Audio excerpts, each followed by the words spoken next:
националните односи во Република Македонија. Ова ми доаѓа како шлагворд за моето следно прашање. Вие тврдите, Народно движење за Македонија, вие како нејзин претседател, дека пописот во 2002 година е фалсификат. Сте уште ли сте на тој став? Па не дека сум на тој став, него ние веќе јавноста имаше прилика да се запознае. На 24-ти поднесовме и кривична пријава. Исто така со ВМРО Демократска партија за фалсификат на пописот. И ние, истражувајќи, спремајќи таа пријава, дојдовме до едни фрапантни податоци кои што укажуваат дека тој попис е фалсификуван. Сега, јас не би сакал да зборувам за обвинетите, да кажеме, во таа пријава, почитувајќи го тоа начело на презумпција невиност, но вечерва можам да кажам некои детали од образложението на пријавата, во смисла кои се предложени како сведоци и што докази нудиме во таа пријава. Кога ги собравме ние сите тие факти и докази, побудуваат сериозно сомнение дека тој попис е фалсификуван. И сега можеби ќе изгледам субјективистички, но тврдам дека се работи за многу издржана кривична пријава. Тука само можам да нафрлам неколку елементи. Познато е дека пописот во тоа време се одржа од 1 до 15 ноември 2002 година. Од тие 15 дена. И веднаш, уште по самото завршување на пописот, тогашната директорка Благица Новковска излезе со податок, и Зоран Крстевски беше претседател на Државната пописна комисија. Одма на 5 дена по завршувањето на пописот излегува со изјава и кажа дека од 482 пописни кругови во Гостивар, тие единици, пристигнале материјали само 22. Другите ги немало. Тоа е една огромна бројка на население, на податоци кои што не се донесени, се донесени многу подоцна, после 2 месеци, што основано побудува сомнение дека е вршен фалсификат. И најстрашното во целата таа работа е што кога се споредат бројките од 94 година пописот и 2002, ќе видите една поразителна ситуација. Да кажеме во тие 8 години, од 94 до 2002, бројот на населението во Македонија се зголемило за 86.000 жители. И сега од тие 86.000 жители, 67.000 се албанци, а само 2.000 се македонци. Значи за 8 години албанското население се зголемило за 67.000, а македонско за 2.000. За 20 мислите? За 2.000. И сега уште попластично да го елаборирам ова, од тоа произлегува дека просечно годишно во тие 8 години се раѓале по 8.500 албански деца, а само по 250 македонски деца. Или пропорција кој семејство е 1:34.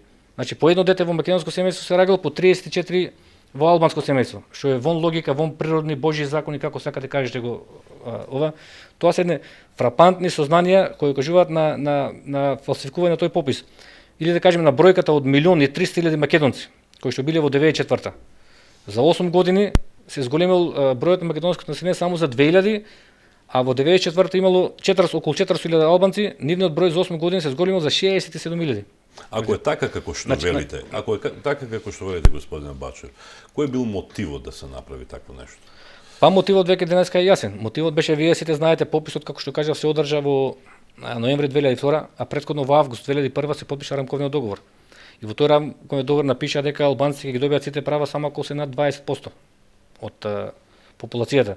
И сега со сите тие податоци ние што ги добивме, таму произлегува дека оние биле некаде околу 16,9 до 17.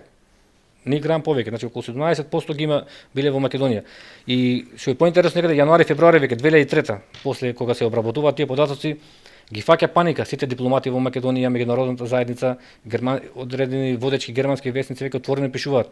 Во Македонија завладеа паника, вика најверојатно албанци ќе бидат околу 17%. Не може да е достигнат тој цензус од 20% по рамковниот договор. И тогаш веќе стигнуваат тие најави. Ги стават во едно менгеме македонските државници и им викаат вака: како знаете, умеете, резултатот мора да го изнајдете. Да биде по задоволителна мерка, а задоволителна мерка е да бидат над 20%. И сега во тој момент Благица Новковска како директорка во тоа време открива страшен криминал. На прашалниците што се правеле во тоа време се додавале нули. При влезот на податоцот аналогно во компјутерска форма. Се додавале нули и се менувале шифрите. И Благица Новковска тоа кога кажува во март 2003 експресно е сменета. Од функцијата директори доаѓа известен Данчо Герасимовски во тоа време. И човекот сега бидејќи доаѓа по задача, по пресметана му е улогата, веднаш во првото интервју тоа време што го дава, мислам дека беше за еден телевизија, по месец дена од неговото назначување, кажува нема шанса вика албанци да се под 20%. А уште податоците не биле обработени. Неговиот заменик Милја Имадеми од ДУИ исто така кажува албанците се над 22%. И почна да се ствара таа клима за да се фалсификува тој попис. И сега истражувајќи сите тие работи, сега ние дојдовме до клучниот момент како е фалсификуван пописот. Значи се направи еден центар во Тирана по налог на албанската разузнавачка служба ШИК, се прави центар, група на луѓе кои што се пушат по Европа, да ги соберат сите пасоши на албанските гастарбајтери што се во странство, да им ги земат и да ги донесат во Македонија, да ги поделат на семејствата. И сега попишувачите кога оделе по куќите, ако има 5 луѓе во куќа, му покажувале уште 5 пасоши дека еве, тука се едно моментално се излезени во град едно друго, а овие попишувачи бидејќи имало и албанци, меѓутоа не проверувале дали во пасошот има печат, дали е вратен во Македонија, каде е излезен и ги пишувале одма на амблок. Значи сите во законот за попис постоеше одредба дека ќе се попишуваат само луѓе кои што не се повеќе од 12 месеци во странство. А знаеме дека Господине Бачев, знае ли сегашната политичка гарнитура за тоа?